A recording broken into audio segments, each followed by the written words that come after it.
Welcome back to our SolidWorks tutorial. आज की इस वीडियो में हम ये वाला पार्ट डिज़ाइन करेंगे और देखेंगे किस तरह एफिशिएंटली इस पार्ट को हम डिज़ाइन कर सकते हैं। इस पार्ट की अगर हम ड्राइंग देखते हैं तो ये वाली ड्राइंग हमारे पास गिवन है। इसकी डायमेंशंस हमने इस पार्ट के अकॉर्डिंगली ड्रॉ करनी है। ये पार्ट देखने में बहुत आसान लग रहा है लेकिन उसके साथ साथ बहुत ट्रिकी भी है। तो कुछ चीज़ों का हमने खासकर ख्याल रखना है इस पार्ट को डिज़ाइन करते हुए। तो देखते हैं इस पार्ट को हम डिज़ाइन किस तरह करेंगे। सिर्फ एक स्टेप में मैं ये पूरा पार्ट आपको डिज़ाइन करके दिखाऊंगा, लेकिन उसके साथ साथ हमने बहुत सारी चीज़ों का ख्याल भी रखना है क्योंकि इस पार्ट में हमारे पास बहुत सारे कर्व्स, लाइंस हैं और रिलेशंस का हमने खास ख्याल रखना है। तो देखते हैं इस पार्ट को हम किस तरह से ड्रॉ कर सकते हैं। इसके लिए हम सबसे पहले फाइल, न्यू, पार्ट डिज़ाइन में जाएंगे और सबसे पहले हम ये वाला जो पार्ट है इस पार्ट से हम स्टार्ट लेंगे। इसका जो सर्कल है एक्सट्रूजन कट, इसको हम ड्रॉ करेंगे ओरिजिन के ऊपर।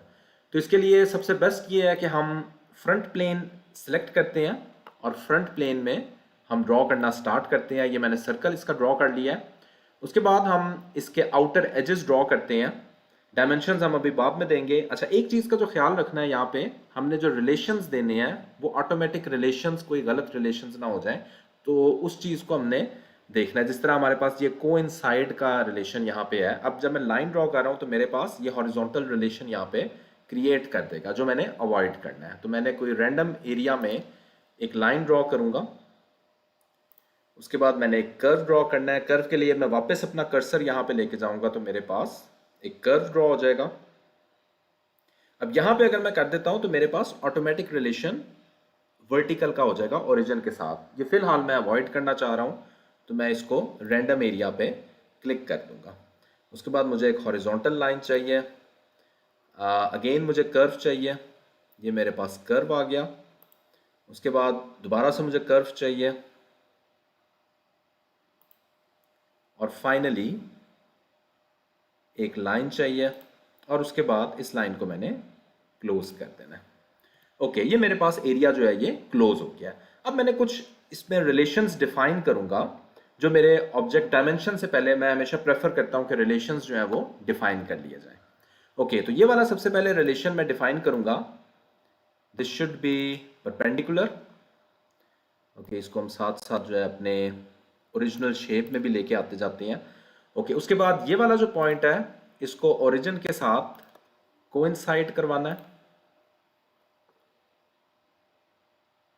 These two, basically these 3 points should be vertical.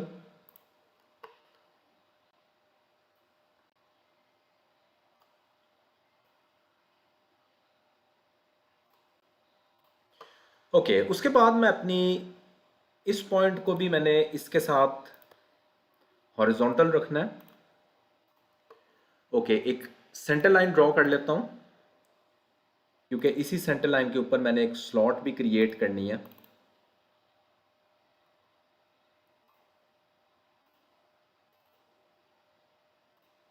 ये मेरे पास वर्टिकल सेंटर लाइंस यहाँ पे क्रिएट हो गई हैं।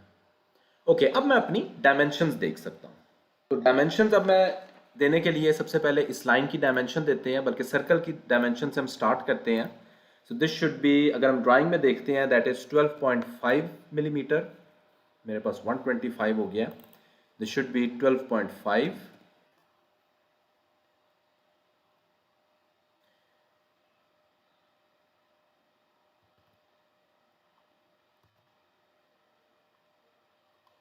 ओके, अब मैं इसको 12.5 कर देता हूं। ओके, बाकी हमने ये वाली लाइन जो है this should be 48 millimetre. To make sure इसकी जो हमारे पास डायरेक्शन है वो यही लाइन के पैरेलल डायरेक्शन हो। This should be 48।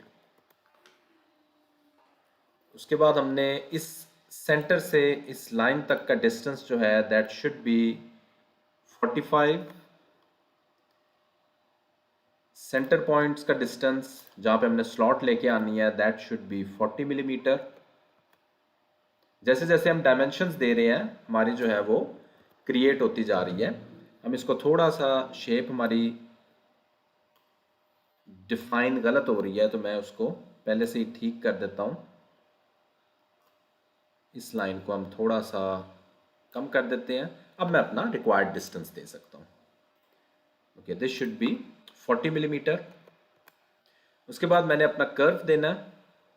कर्व का रेडियस मेरे पास ड्राइंग के अकॉर्डिंगली दैट इज 25। जैसे जैसे मैं डायमेंशंस दे रहा हूँ मेरे पास जो कलर है लाइंस का वो ब्लैक होता जा रहा है। कर्व का मैंने रेडियस देना है 100 मिलीमीटर और इस लाइन का distance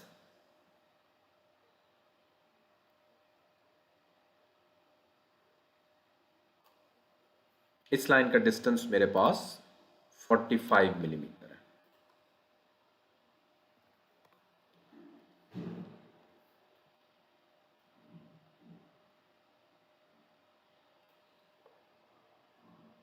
Okay, this should be a tangent relation.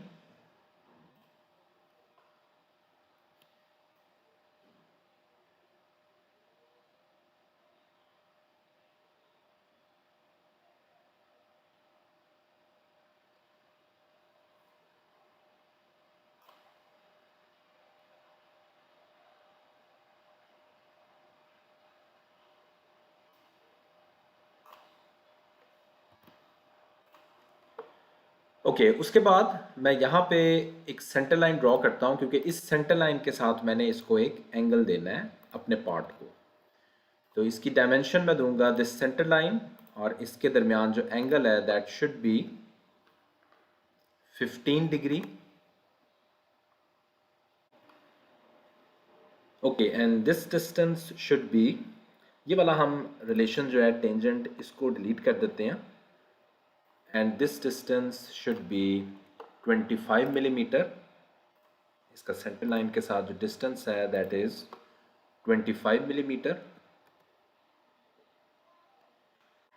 Okay, अब हम देख सकते हैं हमारा जो स्केच है वो पूरी तरह से ब्लैक नहीं है। इसका मतलब है कोई ना कोई डायमेंशन या रिलेशन जो है वो मिसिंग है। तो हम यहाँ पे एक रिलेशन मिसिंग है, हमारे पास टेंजेंट रिलेशन हमने ऐड करना है। तो हम देख सकते हैं हमारा जो स्केच है वो कंप्लीटली सारी लाइंस ब्लैक हो गई हैं। तो इस तरह हमने रिलेशंस और डायमेंशंस का ख्याल रखना है, खास तौर पे इस तरह के स्केच के साथ जिसमें बहुत सारे कर्व्स और लाइंस हमारे पास हों। अब हमने ऊपर वाला पार्ट भी अभी बना लेते हैं और उसके बाद इकट्ठे हम इसको एक्सट्रूड करेंगे। इवन दो ये डिफरेंट डायमेंशंस पे एक्सट्रूजन है, लेकिन मैं बाद में आपको बताऊंगा किस तरह से हम एक ही टाइम पे एक्सट्रूजन कर सकते हैं। तो सबसे पहले क्विकली हम ये वाला स्केच भी ड्रॉ कर लेते हैं। इसके लिए हमने लाइन सेलेक्ट करेंगे और इस पॉइंट के ऊपर हम एक लाइन ड्रॉ कर लेंगे। उसके बाद हमने कर्व ड्रॉ करना है, इसको वापस लेके जाएंगे। अब हमारे पास कर्व आएगा और इसको नीचे इस पॉइंट के साथ लाके कंप्लीट कर देंगे। रिक्वायर्ड डायमेंशन दे देते हैं। डायमेंशन अगर हम देखते हैं, ये वाला हमारे पास जो डायमेंशन है, मेक श्योर कि ये हमारे पास लाइन के पैरेलल डायमेंशन हो। ये वाली डायमेंशन हमारे पास 35 मिलीमीटर है और सर्कल का जो रेडियस है दैट इज 20। इसके अंदर एक स्मॉल सर्कल भी है जो हमने ड्रॉ करना है। इस सर्कल की हमने डायमेंशन दे देनी है 16 मिलीमीटर। ओके, सो इसको भी हम कुछ रिलेशंस डिफाइन कर लेते हैं। So this line and this line should be equal as well as parallel. Okay, तो मेरे पास इस टाइम ये स्केच जो है वो कंप्लीट हो गया। फाइनली यहाँ पे इस पॉइंट पे हमारे पास एक स्लॉट है। अगर हम इस ड्राइंग में देखते हैं तो हमारे पास ये वाला स्लॉट है। इस स्लॉट को भी अभी क्रिएट कर लेते हैं। तो यहाँ पे हमारे पास स्लॉट की कमांड होती है। इस स्लॉट को लेंगे और स्लॉट ने इन लाइंस के दरमियान आना है। तो इन लाइन के दरमियान मैं स्लॉट क्रिएट करूंगा जिसकी डायमेंशन हमारे पास 16 मिलीमीटर है एंड दैट्स इट। हमारे पास जो स्केच है ये कंप्लीट हो गया। अब हम इसको एक्सट्रूड करते हैं, तो एक्सट्रूजन में जाएंगे और यहाँ पे अब हमारे पास एक से ज़्यादा कॉन्टूर्स हैं, तो हम डिफरेंट जो है वो अपने कॉन्टूर्स को सिलेक्ट करेंगे। तो सबसे पहले मैं इसको सिलेक्ट करता हूँ और यहाँ पे बेस्ट है कि मैं मिड प्लेन एक्सट्रूजन करूँ। तो मिड प्लेन में एक्सट्रूजन करता हूँ और एक्सट्रूजन मैंने देनी है 40 मिलीमीटर। Click okay. ओके, ये पार्ट मेरे पास एक्सट्रूड हो गया। मैं दोबारा अपना स्केच सिलेक्ट करता हूँ और दोबारा एक्सट्रूजन में जाऊंगा और ऊपर वाले पार्ट को सिलेक्ट करूंगा। तो ये वाला मैंने ऊपर वाला पार्ट सिलेक्ट करना है, इसको भी मैं अलोंग मिड प्लेन एक्सट्रूजन दूंगा and that should be 16 millimetre. Click okay. ये मेरे पास पार्ट जो है वो कंप्लीट हो गया है। सिर्फ मैंने दरमियान में एक एक्सट्रूजन देनी है, तो एक्सट्रूजन कट देना है, तो दरमियान में टॉप प्लेन सिलेक्ट करूंगा, स्केच में जाऊंगा, एक सेंटर लाइन ड्रॉ कर लेते हैं। सेंटर लाइन ओरिजिन के बिल्कुल ओरिजिन के अबाउट होनी चाहिए और इस सेंटर लाइन के अबाउट मैं एक रेक्टेंगल ड्रॉ कर लेता हूं। इसको रिक्वायर्ड डायमेंशन देते हैं, दैट शुड बी 16